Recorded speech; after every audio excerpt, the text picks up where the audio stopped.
नमस्कार। एबे तो मार्गशीर मास आरंभ हो गलानी। आई मार्गशीर मास अनेक लोग साधा खाती। तो साधा खाए तरकारी रेसिपी किसी नुआ स्वाद बनैबा को चाहूले ये घाट तरकारी आपण जेकोसी से अरुआ चाउल भात हो कि खिचुड़ी हो ये जो थे खाइबे से बहुत भल भाव सहित मिसी जाए। तो ये टेस्टी घाट तरकारी को बनवाई भिडियो को प्रथम शेष पर्यंत देखु। तो नमस्कार दर्शक बंधु, एमआर किचन को आपण मानक अनेक अनेक स्वागत। चलते स्टार्ट करवा आज घाट तरकारी रेसिपी किसी नुआ स्वाद ये बोईतालु नहीं, बीन्स नहीं, बैगण नहीं, फूलकोबी नहीं, गाजर नहीं, आलू नहीं, कदली नहीं, पुटुड़ ये चना और मटर को भल भाव धोईकी बतुरेक नहीं। जो परिबा टे जल्दी सीझिबो ताको हमें बड़ बड़ काटिबा और जो परिबा जल्दी सीझिबोनी ताको हमें छोट छोट काटिबा जहाँद्वारा सीझापी सुविधा हम। ये गोटे टमाटो को मुझे चॉप करके नहीं, जेहेतु ये आम बिना प्याज रसुण तैयारी करवा। ये देखो तो मुझे गोटे 2टा कंचा लंका नहीं, गोटे डालचीनी नहीं, किसी अदा नहीं, आ गोटे लवंग गुजराती नहीं, किसी जीरा नहीं भल भाव में फाइन पेस्ट बन आनिबा। ये देखो मुझे चीना बादाम को भल भाव भाजिक नहीं चोपा छड़ेकी ये गोटे चामच 2 चामच मुझे चीना बादाम को लेकिन गोटे चामच पानी देकी भल भाव में बाटिकी नहीं गोटे 2 चामच। ये लंका तेजपत्र अल्प जीरा देती, हाफ चामच लंका गुंड देदेबा तेल देकी। आपण साधा जो बनाऊँगी रिफाइन तेल यूज करेंगे। बाटी रखी मसला को मैं भल भाव में कषि ना तार जो पानी अंशरा जमी भल भाव ये मिसी मानने सुखा दरकार तार आम तरकारी बहुत टेस्टी लगे। देखो मसला हमार भल भाव कषे आस स्टेज आम जो बादाम को बाटी रखते ताकू भी देदेबा, ताकू भी पूरा पानी सुखिला पर्यंत आम ये कषि ना तेल छाड़ा पर्यंत।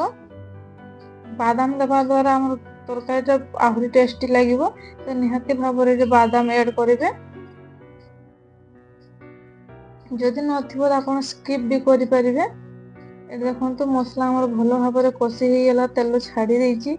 इस स्टेज आम धोई हल्दी देदेबा हाफ चामच देके आम पुणी भल भाव में मिसई नवा मसला को। देखिपे बादाम जेहेतु देती ये मसला हल्का हल्का लगी कंटिन्यू चलेबे। देखो आम परिवा को सब देकी भल भाव में मिसई नवा। ये चना को भी मुझे दे देखिए आम भल भाव में मिसई नवा। आपको आम 3 ରୁ 4 मिनिट भल भाव में कषि नवा ये हल्का मिसेकिना। ये स्वाद अनुसार लुण देदेबा, स्वाद अनुसार लुण देके पुणी आम हाई फ्लेम रे कुक करवा भल भाव में मिसई नवा। आपको आपन जेकोसी पूजा हो व्रत हो ये उपास ये रेसिपी आप घरे बनई पारे, खाइबा को बहुत ही टेस्टी। तो निहाती भाव में बनइबे। ये देखो तो आम जेहेतु लुण देचे लुण देवा फल आम परिवा सब पानी छाड़देव आस्ते आस्ते। देखो तो ये परिवाटा केते मात्रा कमी आम जिते परिवा को ऐड करते से पूरा कुकर भर्ती हो रही देखिपे। ये हल्का मसला सहित मिसी आपको ये आम मझे मझे कवर का 3 ରୁ 4 मिनिट ये कषि नवा। वीडियो को प्रथम शेष पर्यंत देखो। जदि चैनल नुआ अच्छा सब्सक्राइब करूँ, फेसबुक पेज देखते फॉलो करूँ, सब्सक्राइब कर पाखरे थिबा ऑल बटन को सिलेक्ट करने। ये मु गरम पानी नहीं, गरम पानी द्वारा आम तरकारीटा पानिया बेसी हेनी और खाइबा को बहुत ही स्वादिष्ट लगे। एबे आम हाई फ्लेम रे ही कवर करदेवा ताको। खाली जी परिवा हल्का बुड़ब से ही पानी ऐड कर बेसी ऐड करें। देखने 3 ରୁ 4 सीटी आसला पर्यंत ये मुझे छाड़ी देती।